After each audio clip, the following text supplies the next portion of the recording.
Good morning, everybody, and welcome to another Coffee Time episode. We are live, as always, from Cycle Lab in Fourways and the Performance Lab. Nick was just sending the link to all his mates so that we can share the video and we can get it out there. But in studio today, we have Nick, the very famous Nic White. Nick, thank you for joining us. Thank you for having me. The topic today is going to be nutrition. Biogen is the topic of choice today. So we're going to be chatting about how nutrition works with your training and your cycling and how it benefits us when we're going out for a ride. Nick, you go back a long way. I remember actually being at school and I was writing my matric exams. I was watching TV. This is the 94.7 was showing.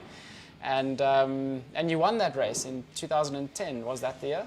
It was that was the year, yes. Yeah. So I was based down in KZN and I was watching you on TV winning the race, and you were my inspiration ever since to be a pro cyclist. Sure. I'm glad that inspired you, but never an easy journey. Let's not give away our age too much. Super. But yeah, just quick one off the topic of Biogen and nutrition. How do you link in with Biogen, brand ambassador? How long have you been involved with them? So pretty much since you were in matric. Okay. I think that year, med scheme, we used Biogen in our team, and following year I was, I suppose, retired from full-time riding, and then we started our own little development team, linked with Cycle Lab and Cycling South Africa, and Biogen was one of our partners then.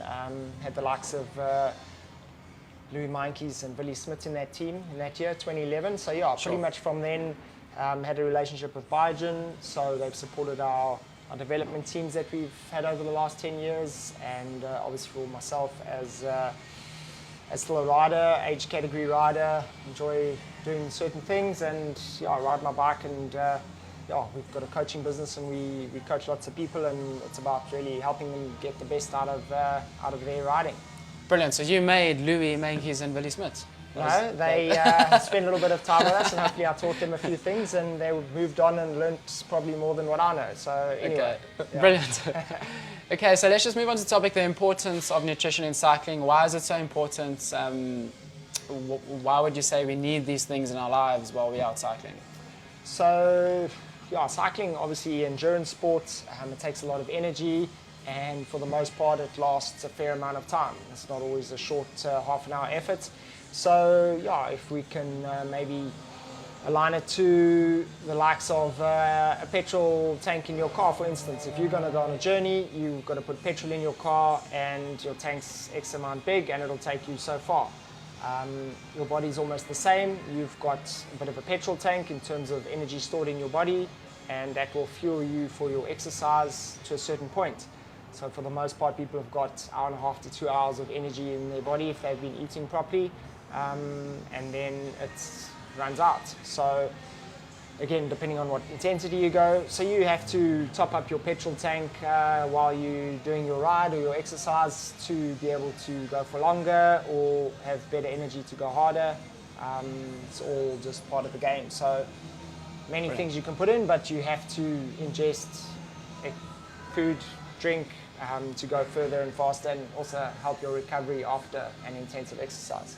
Brilliant. So let's kind of break it down. There's obviously before you start riding, then while you're riding, and then obviously there's the recovery process. There's kind of pre, during, and after.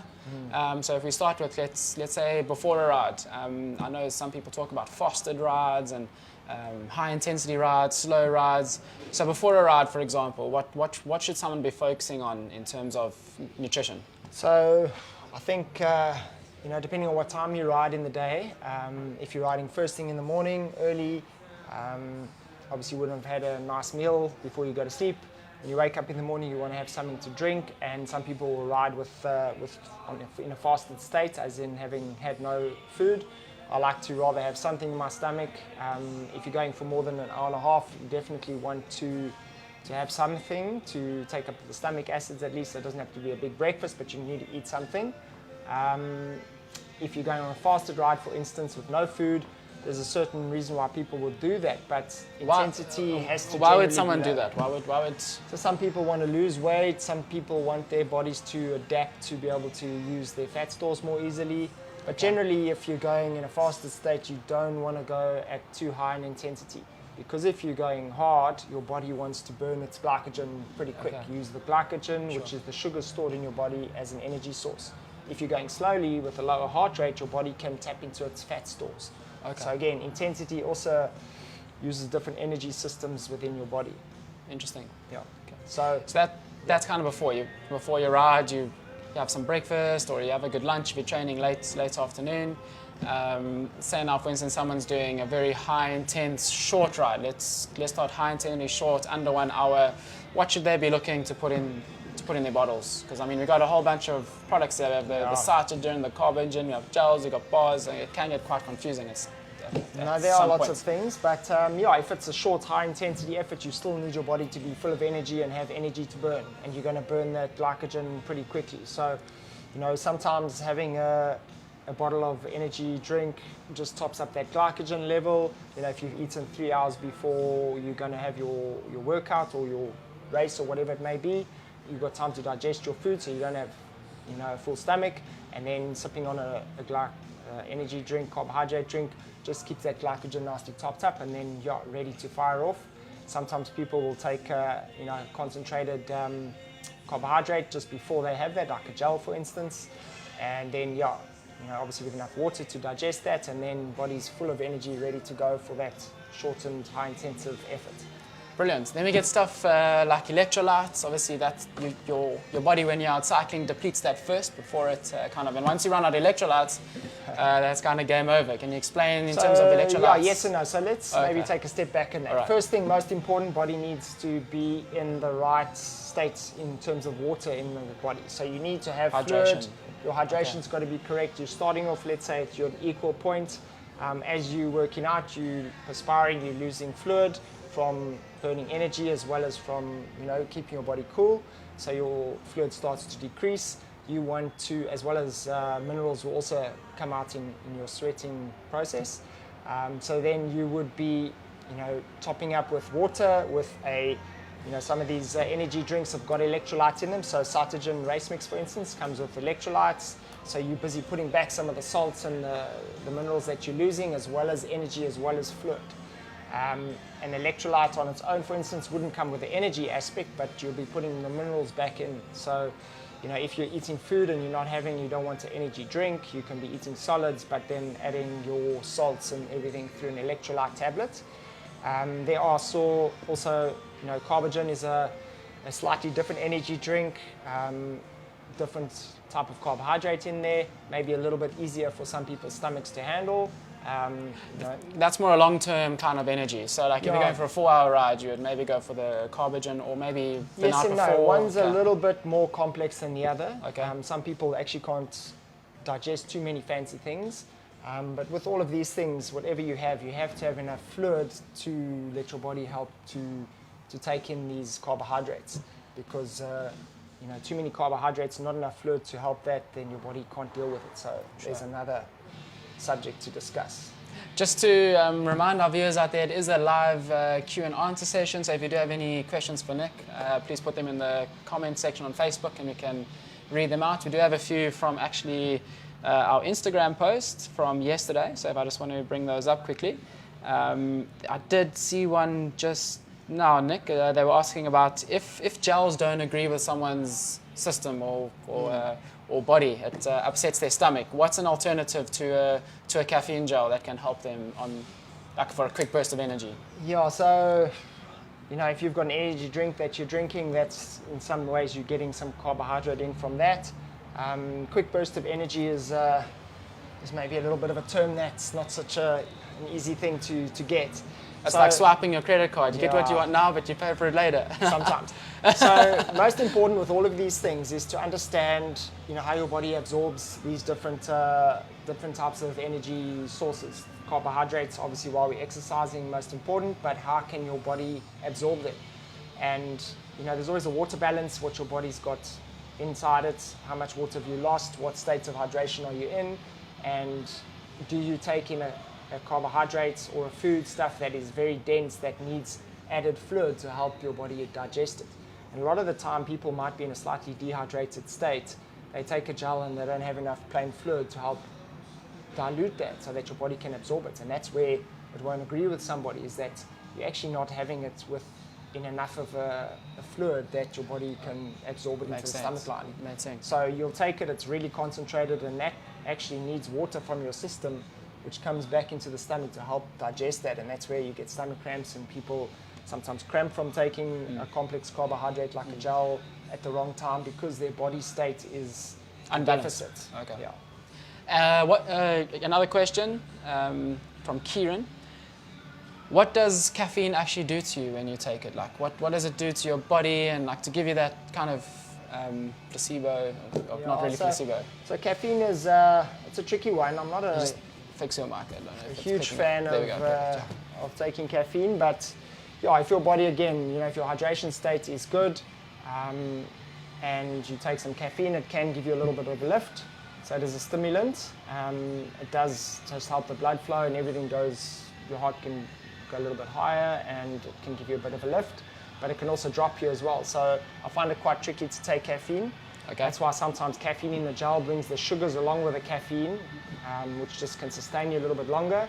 Caffeine on its own sometimes can help, it can force the blood sugar to drop a little bit. Okay. So you almost get a negative effect from taking caffeine. And some people don't digest caffeine well, they have adverse effects. Other people digest it really well, and they could have more than others, and it might not even work that much. So yeah, caffeine's a bit of a tricky subject. Not a huge fan, but you can play around with things and see how it works for you. But essentially it's to give you a little bit of a lift, heightened heart rates. You might go a little bit faster with some caffeine, small bit, if it doesn't do the wrong thing. Brilliant. So we've done our ride, we finished our ride, we're back home. It's time to recover for tomorrow's session. What's the best option to go for there? So again, once you've depleted your energy stores in your body from a long ride, you need to replace that quickly. There's normally a window of, let's call it half an hour, 45 minutes, where your body will quickly absorb back into the muscles and energy, and then your recovery can start to take place. So for the most case, it's good to have a sort of a high level carbohydrate that your body can absorb quickly, because it'll get sucked in and fill up those glycogen stores again. Protein's important to a certain degree as well, but your body's not going to use the protein at that point for rebuilding, essentially. Sure. It's going to just really help that absorption of the carbohydrate. So Biogen makes a Recovergen, which is a post-workout recovery drink. Comes in some amazing So flavors as well. It's got a great Chocolate. level of carbohydrate, but a little bit of protein as well, and some other minerals in that, so it just absorbs into your system quickly. So that's for your window once you've just finished a workout. Obviously important to have been taking some energy in if you've got a long ride, which means that your recovery is going to be quicker and you haven't depleted your stores to their end. So then your day is going to be better for the next time you ride, if it's the next day. A question from Jared Cole Edwards from our Facebook Live. For someone that normally does a fasted ride in the morning, what would you suggest for a morning snack pre-ride?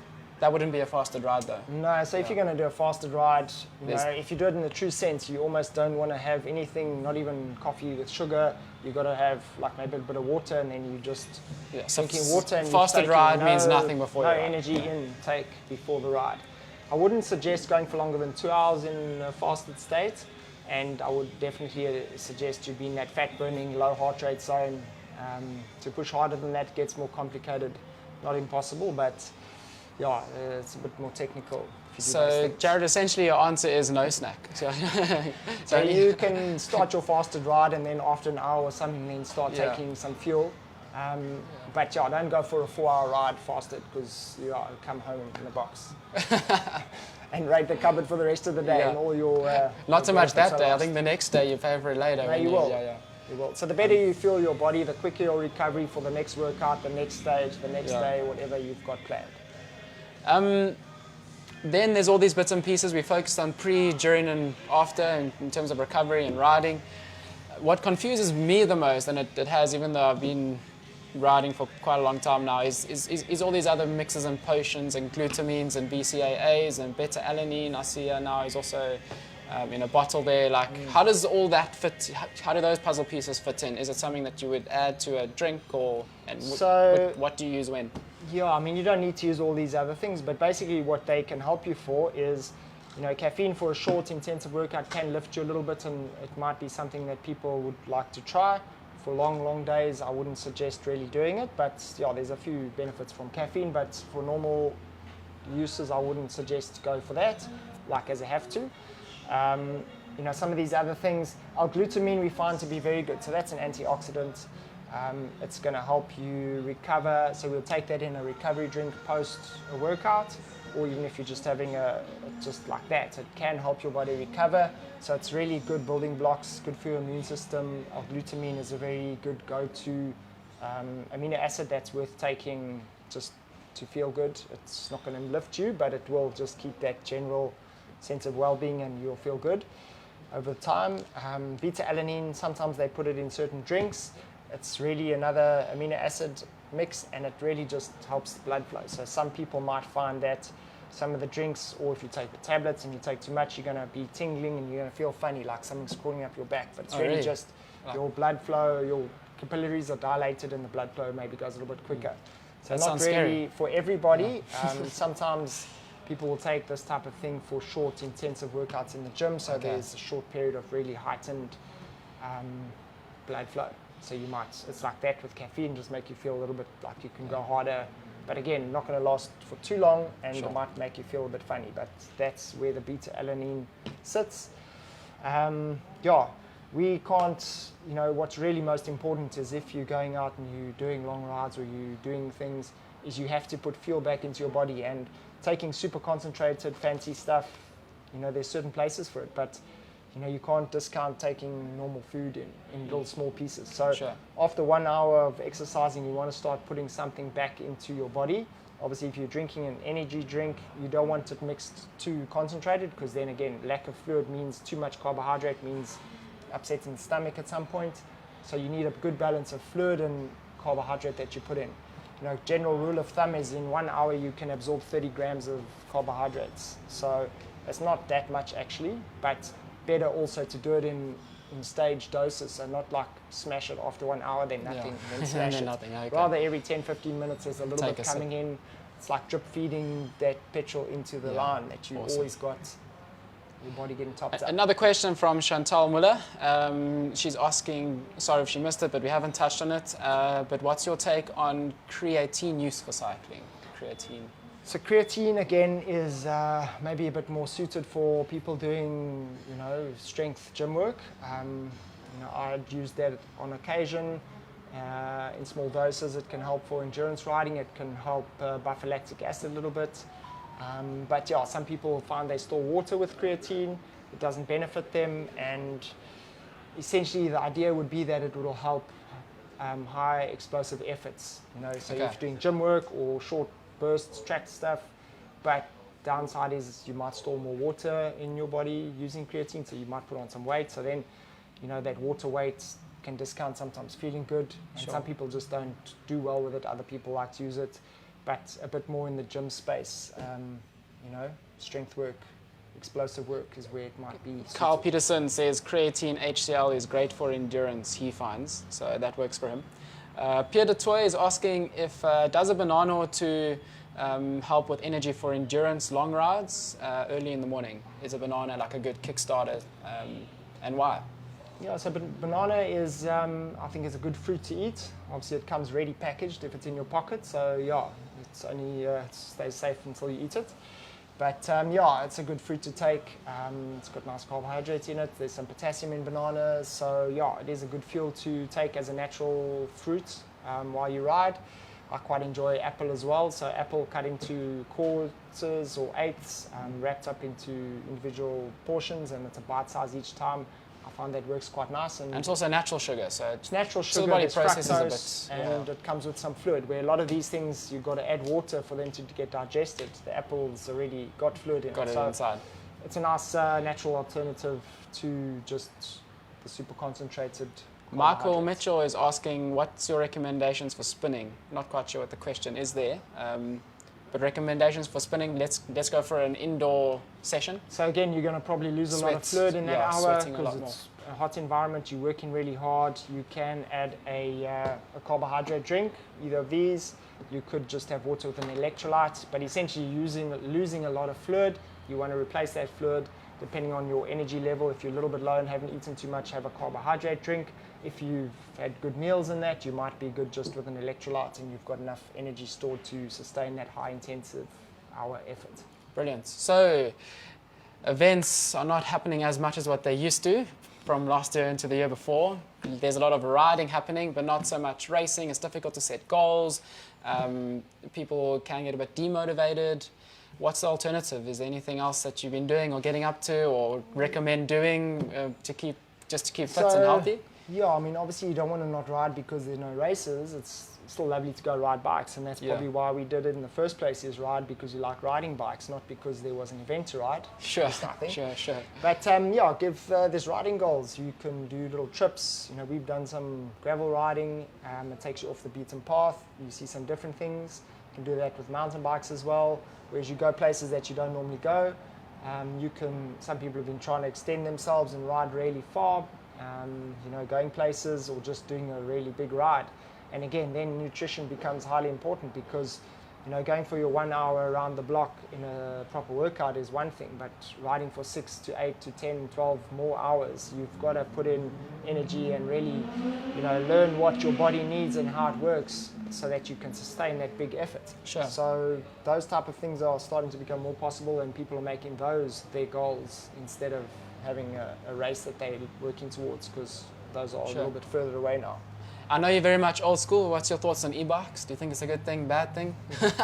No, I think e-bikes are not bad for any reason, but I think it's going to give a lot of people the ability to enjoy the speed of riding without being capable, fit enough to go as fast as what we might make some bikes go. So it brings a lot more people into a nice space and reason to ride as we like.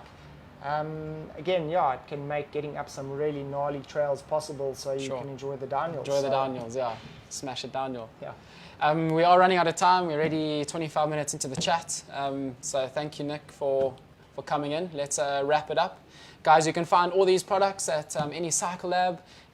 We are fully stocked up here in Fourways. I'm not too sure about the other shops, but I'm sure there's stock all over the country. So if you're looking for some nutrition, Biogen, the big red brand inside the shops, Electrolytes, Carbogen, Recovergen, Cytogen, it's all there. Energy bars, if you're doing some high intensity sessions, make sure you get in your gels and your nutrition. And thank you. I mean, Nic, you've got so much experience in the industry. I think you've actually worked at Cycle Lab for a while, for a few years. I did, yes. So you know the story. Nic also does coaching. So if you're looking for a coach, White Inc., is it? Yeah, so White Inc., we've got a coaching business with a few coaches who work with us. Okay. And we do some bike trips and gravel things, and off the beaten track is sort of where we're aiming for these days. I hope to see you out there on the road somewhere. Brilliant. Thanks for tuning in, guys. Thank you for getting involved. Thanks for your questions. And we'll see you same time, same place next week with a new brand coming to chat about their amazing products. So thanks for tuning in. Have a great weekend of riding. Cheers.